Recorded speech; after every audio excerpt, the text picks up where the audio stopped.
राजस्थान के सूखे के बीच एक गांव था, कर्णवास, जो अब सिर्फ पुराने लोगों की यादों और कुछ जले हुए नक्शों में जिंदा था। इस गांव की सीमा पर एक वीरान हवेली खड़ी थी, रणविजय हवेली।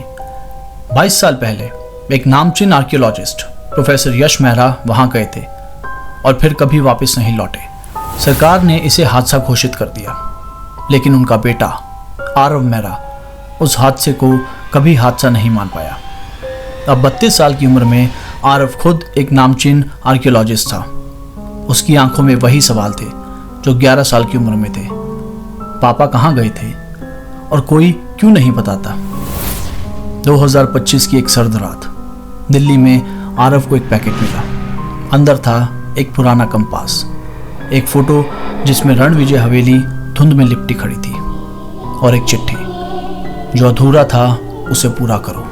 रणविजय इंतजार कर रही है। पथ वही था, लेकिन समय अलग। आरव की उंगलियां कांपी। उसने उसी वक्त निर्णय लिया, मैं वहां जाऊंगा।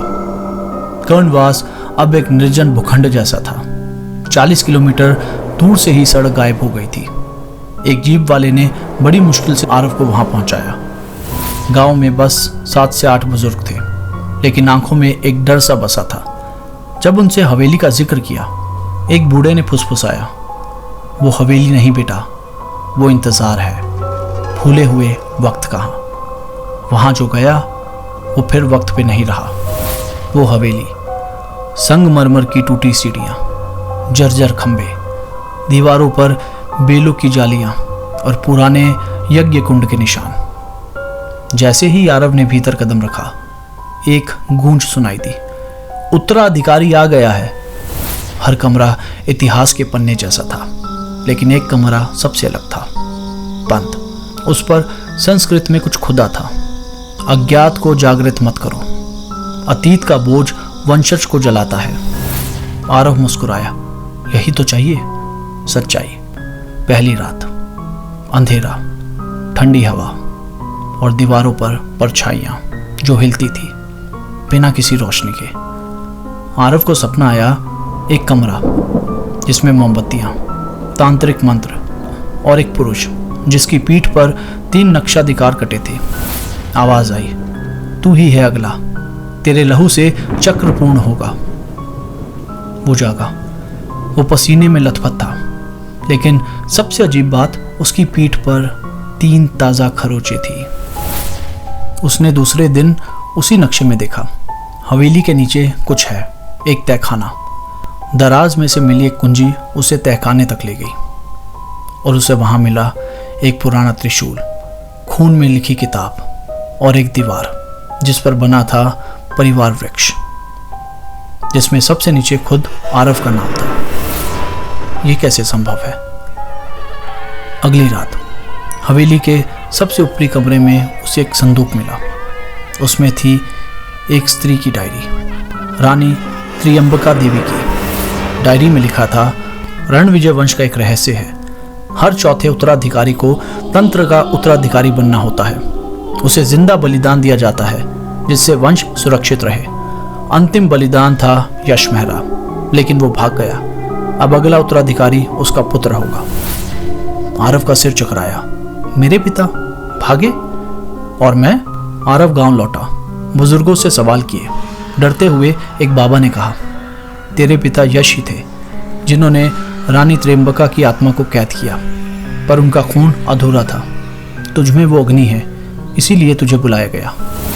उसने सवाल किया, किसने? बुजुर्ग ने कहा, हवेली ने। वो अब जाग रही है। हवेली के मुख्य हॉल में आरव ने फिर से वही चिट्ठी निकाली। कंपास ने खुद ही घूमना शुरू किया। उसकी सुई दीवार की ओर गई और दीवार अपने आप खुल गई। वहां एक गोल चक्र था, तांबे से बना। त्रिशूल, खून और मंत्र सब वही थे जो उस किताब में थे। अचानक हवेली की दीवारों में से आवाजें आने लगी। आरव, तुझसे बलिदान नहीं, स्वीकार चाहिए। तेरे अंदर जो है उसे हम जगाएंगे। तय खाने के पीछे एक और दरवाजा मिला। वहां एक व्यक्ति जिंदा था, कमजोर, झुका हुआ, मगर आंखों में वही चमक, और वो था यश मेहरा। वो बोला, तू आ गया बेटा? मैं तुझसे छुपा नहीं था, मैं खुद को वक्त से छुपा रहा था। मैं नहीं चाहता था कि तू मेरी तरह बंध जाए, लेकिन भाग्य हमें खींच लाता है। रात के 3 बजे हवेली कांपने लगी।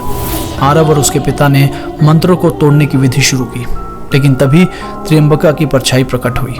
वो बोली, मुझे एक उत्तराधिकारी चाहिए या मैं सब निकल जाऊंगी।